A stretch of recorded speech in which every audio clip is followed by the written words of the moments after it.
Ameshatajwa jina lake katika vyanzo mbalimbali, ingawa wenyewe Yanga bado hajathibitisha rasmi.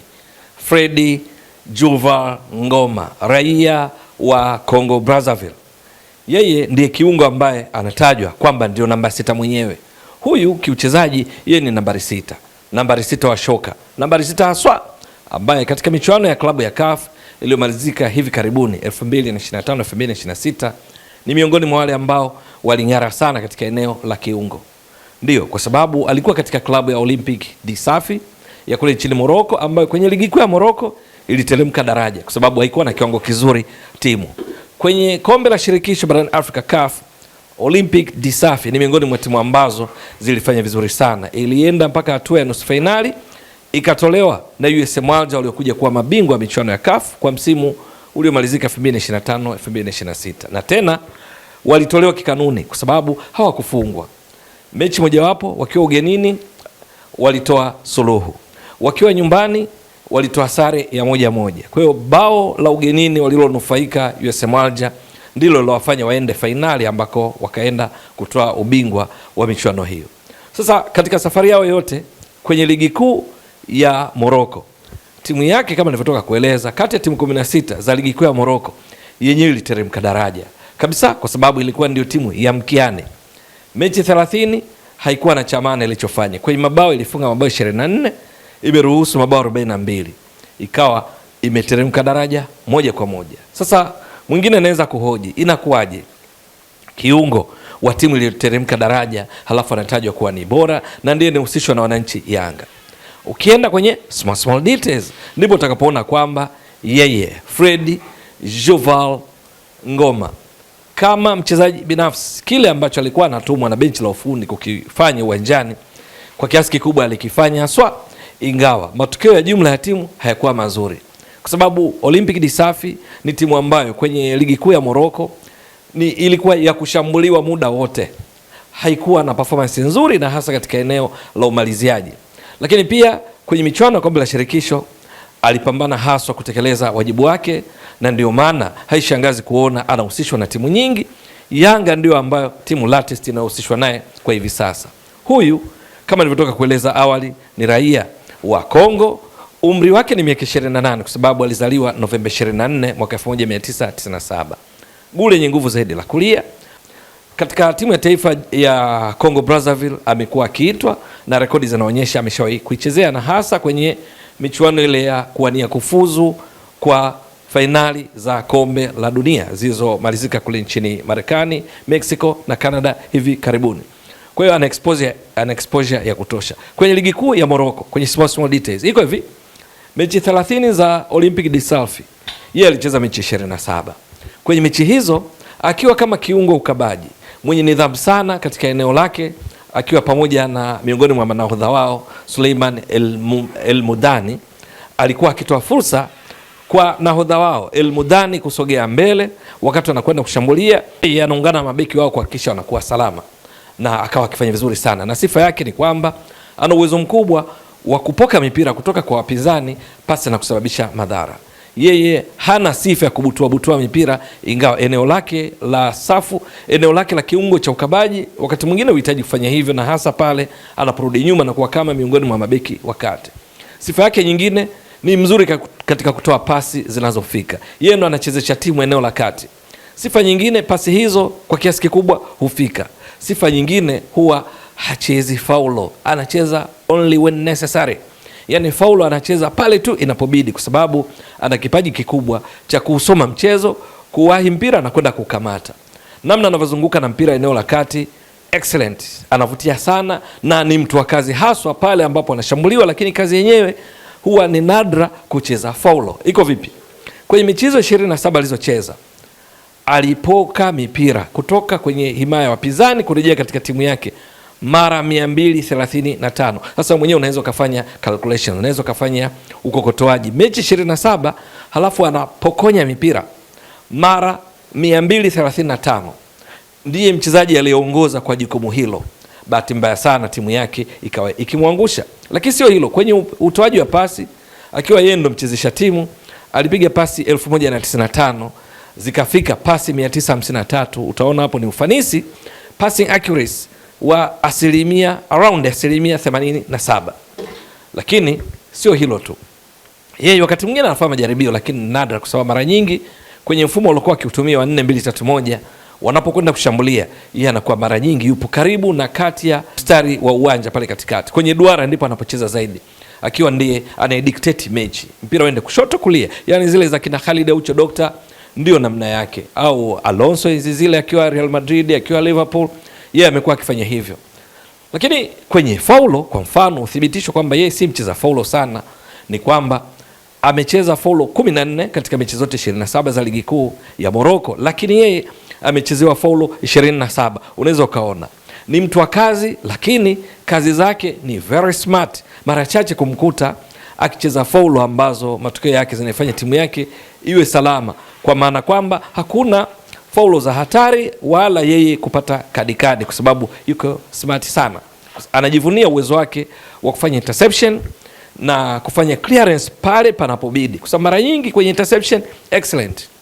Wakati timu yake ikienda katika hatua ya nusu finali, maana walikuwa kwenye kundi A wao na USM Alger kwenye kundi A, wakamaliza nafasi ya pili, walipoteza mchezo mmoja, wakishinda mechi 4, sare moja.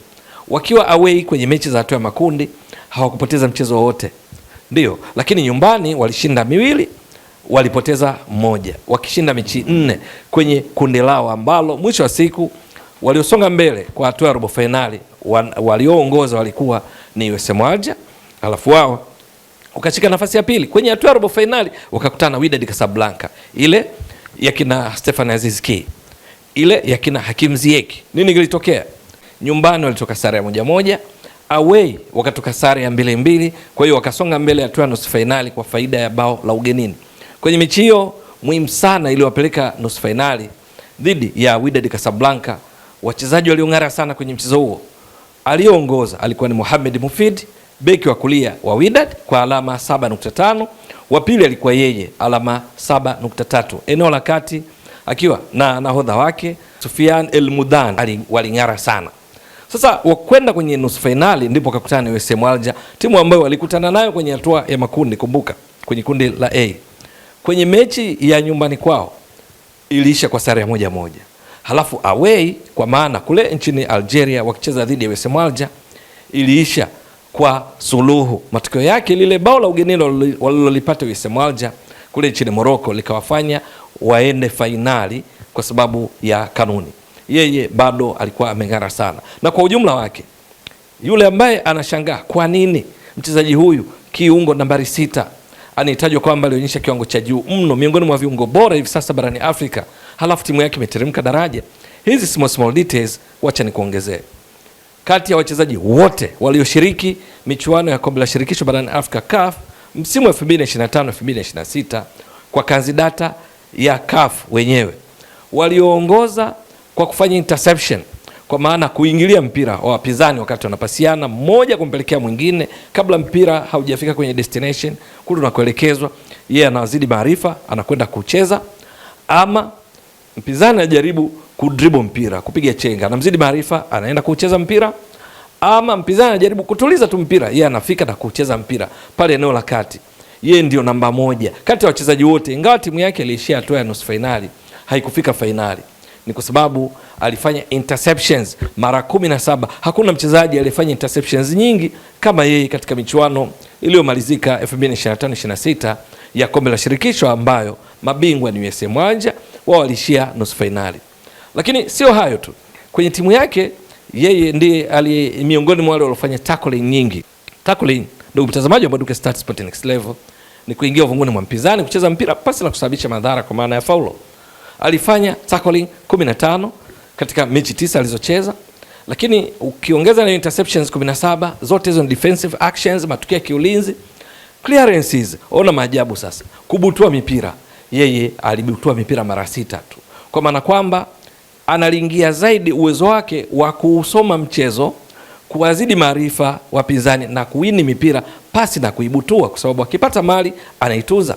Na ndiye aliyekuwa pasi master wa Olympique du Sahel katika michuano ya kombe la shirikisho. Ndiye aliongoza kwa kutoa pasi zinazofika kati ya wachezaji wote wa Olympique du Sahel kwa wastani, akipiga pasi akipiga pasi 31 kila mchezo zinazofika kwa usahihi. Lakini pia ana sifa ya kupiga pasi zinazovuka mstari wakati wa uwanja, pasi ndefu zinazofika kwa 61%, kwa sababu kati ya pasi zile 1095 alizopiga, pasi 89 zilikuwa ni pasi ndefu, na kati ya hizo zilizofika 54 sawa na ufanisi wa 61%. Yeye cheza yao average position, nafasi kwa wastani, alikuwa anacheza kwenye duara la kati, dimba la kati, akiwa ndio kama wa kuangalia wapi kuna tatizo ili aende na kuhakikisha ana rescue team. Bahati mbaya sana Olympique de Safi kwenye michuano ya kombe la shirikisho CAF ndiko ambako wanaonyesha waliwekeza sana nguvu zao, halafu kwenye ligi kuu ya Morocco, ligi namba 2 kwa ubora barani Afrika, ikawapalia pambana yake yote, timu ikaenda kuteremka daraja. Sasa kwa kuangalia performance binafsi ndio inayomfanya ahusishwe na timu nyingi, na miongoni mwao ni pamoja na Yanga. Kwenye kombe la shirikisho, kwenye faulo, nilikwambia Yesu amcheza faulo sana, kwa sababu kwake yeye kucheza faulo ni jambo la mwisho, kwa sababu ana uwezo mkubwa wa ile wanaita game reading, kusoma mchezo kiasi ya kwamba anakwenda kutekeleza majukumu ya kiulinzi kuinusuru timu yake pasi na kulazimika kucheza faulo. Mechi 9 kacheza faulo 3. Yeye kachezewa faulo 12 na mechi zote 9. Kiungo ukabaji, fikiria mtu anayetajwa wakati mwingine kwa nafasi yake kama ndiye mcheza kazi chafu, ndiye mkata umeme, lakini hana kadi yoyote ya njano wala nyekundu katika mechi zote 9, huku akiwa ni mchezaji muhimu kuipeleka timu yake mpaka nusu finali. Ni aina ya mchezaji ambaye anatekeleza majukumu yake akiwa very smart. Sasa haishangazi kuona akihusishwa na wananchi Yanga, kwa sababu kocha Mangoba Mngiti anahitaji wachezaji wenye sifa kama hizi. Anatajwa kwa yeye ndiye ambaye anakwenda kuchukua ile namba 6 inayotajwa kutokana na uwezo wake mkubwa. Vyanzo mbalimbali vinaeleza hivyo, ingawa ni kusubiri taarifa rasmi ya Yanga na pengine yeye mwenyewe na management binafsi pamoja na Olympique de Safi. Akitua Yanga, bila shaka mambo mazuri mengi kutoka kwake, akiwa anakumbushia namna alivyokuwa akicheza kina Thabani Kamusoko, kampa tena akina Khalid Aucho Doctor na kadhalika. Lakini pamoja na uzuri wake wote, ambapo matarajio ni kuisaidia Yanga kwenye michuano ya ligi kuu Tanzania bara, kombe la shirikisho la benki CRDB, ligi ya mabingwa barani Afrika na michuano mingine, katika Yanga mpya ambayo matarajio ni kuona ina possess zaidi ya vile ambavyo imezoeleka kupossess, kumiliki mpira kwa staili kama za Mamelodi, kwa sababu ya kocha Mangoba Mngiti na staili zake za kucheza, yeye akiwa anafiti sana kwa sababu ni mzuri katika kutunza mali kama nilivyotoka kueleza na kugawa pasi kwa wenzake. Lakini changamoto yake ni kwamba ile sifa anayoipata kwamba si mcheza faulo, wakati mwingine inaleta madhara. Uwezo kaacha kuhusisha performance mbovu ya Olympique de Safi katika ligi kuu ya Morocco, kwa kuwa imeruhusu mabao 42 yenyewe ikifunga mabao 24, bila kutaja eneo la kiungo ambalo yeye na Amdani ndio ambao hucheza. Lakini vile vile ni kwamba anatoka katika timu ambayo haikuwa na pressure kutoa ubingwa ligi kuu ya Morocco, matokeo yake iliteremka daraja. Lakini akitua Yanga, sio tu michuano ya ligi ya mabingwa barani Afrika wakitaka kufika mbali, lakini kutoa tena taji la ligi kuu Tanzania bara. Imeshatoa mara 5 mfululizo, tutataka kutoa mara ya 6. Kombe la shirikisho la benki ya CRDB kulitoa, kombe la muungano na michuano mingine mbalimbali. Maana Yanga ina hadhi ile kule nchini Morocco ya Raja Casablanca na Wydad Casablanca, majanti kule Morocco. Sasa yeye anatoka katika timu ndogo ligi kuu ya Morocco, anatua Yanga kama kweli dili hilo litatiki katika timu giant katika ligi kuu Tanzania bara. Vinginevyo ana mambo mengi mazuri. Itakuwa vipi? Ni swala kusubiri na kuona.